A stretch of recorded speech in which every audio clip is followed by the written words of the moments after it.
Merlin continued speaking to Percival and Galahad. Once the outer world begins to seem separate from the infant, a new stage is entered. It is known as the birth of the ego. Ego is simply the sense of I or myself. To have an I, you must also have you or it. The birth of ego is therefore also the birth of duality. Every new step in alchemy overturns the one that came before, turning your old world upside down. But this birth of ego is perhaps the most shocking. You are no longer a god. Imagine a being who feels omnipotent. Everywhere he looks, all that greets his eye is a mirror of himself. Suddenly, foreign bodies enter the reflection. Creatures who think of themselves as equal suddenly appear. How bizarre! None of you mortals remember when this startling event happened. Yet it was a momentous change. You were happy as a god. Now you were born into mortality. It was a birth into pain, too, said Percival somberly. Was this step absolutely necessary?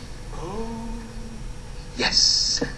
Seeds and tendencies must sprout, Merlin replied. Every baby must come to realize that there is something other than itself in the world. But do not grieve over lost innocence, my knight, for it is the ego that sets you off on your quest. The birth of the ego is an important step because it gives birth to the outside world. The ego is like a paring knife, slicing experience into inner and outer. The infant ego starts noticing, this is me, that is not me. Then gradually, certain things become identified with me. My mommy, my toys, my hunger, my pain, my feelings. Some of these feelings are nicer than others. As soon as preferences arise, then in a flash, there's a whole world out there that isn't me. Not my mommy, not my toys, and so forth. None of us can remember leaving the state of innocence for the state of ego, but we certainly remember the fascination and curiosity that was embodied in the outside world. Thus we begin our quest. From the earliest age, we search and we crave, we wish and we explore. The latter steps of alchemy simply make the quest more specific, because at first all we know is that things out there are fascinating. We want to touch, see, taste, and above all, possess. Why is this quest for possession there? Because it isn't comfortable to live with this distinction between me and not me. Why can't this toy be mine? Why can't I have all the love? Why can't I have control over everything I see? It is amazing the extent to which all our adult craving for possessing and owning is really just an extension of this birth of the ego experienced as babies. The compulsion to possess and own and conquer came about once you lost the ability to see yourself as the true source of all that is. The innocent newborn baby was not wrong to see itself as the center of the universe. However, as you began to explore the outer world more and more, its objects became so fascinating that you tied your happiness to them. This is called object referral, which came to replace the baby's self-referral. You became addicted to the world as you remain today because you were no longer fulfilled in that simple way that a baby is.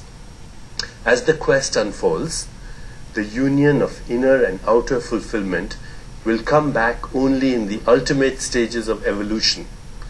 Now is just the beginning stage where the ego first acquaints each of us with all the feelings associated with it.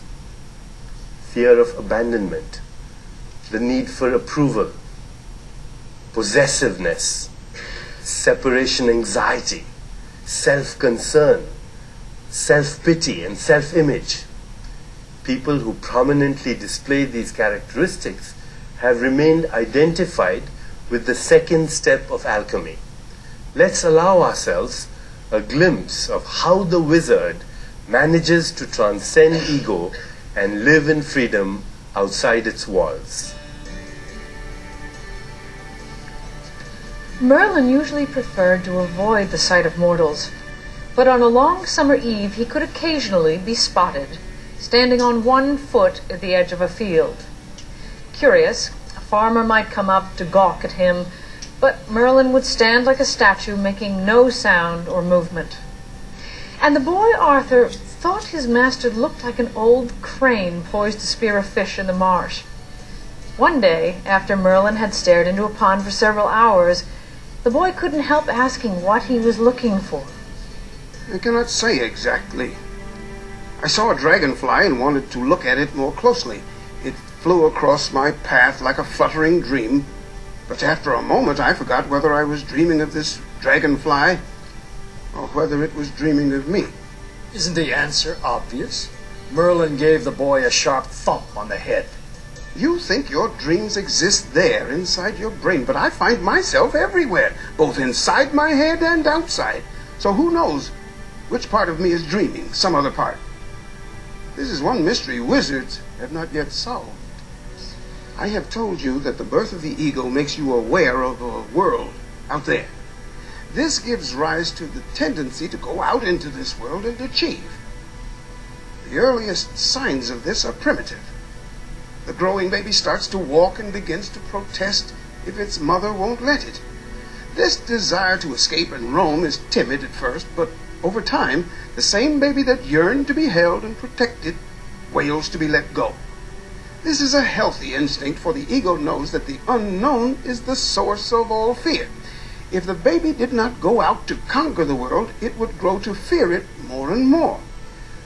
We are now moving further away from the sense of peace, unity, and trust that you were born with.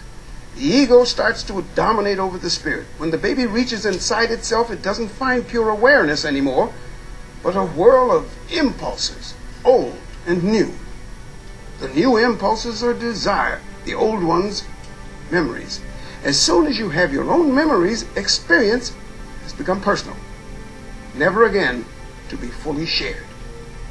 This is a very sad tale, Percival mourned. Merlin looked unperturbed. True, your ego is controlling and loveless. Its version of things is very seductive, however. Listen to me, it whispers, and grab all you can for yourself. Remember that everyone else wants to grab whatever you don't, so get yours first. That is the way to happiness. All of you mortals follow this advice for a while. Or is there any harm in it? Not from God's point of view. Because He trusts you, and in time this trust turns out to be the wisest course. If alchemy stopped here with the achiever, you would be stranded in isolation. But the birth of the achiever also gave you confidence and a sense of uniqueness. Look around you at this world of objects and events. What is it about? It is about one thing only: becoming an individual.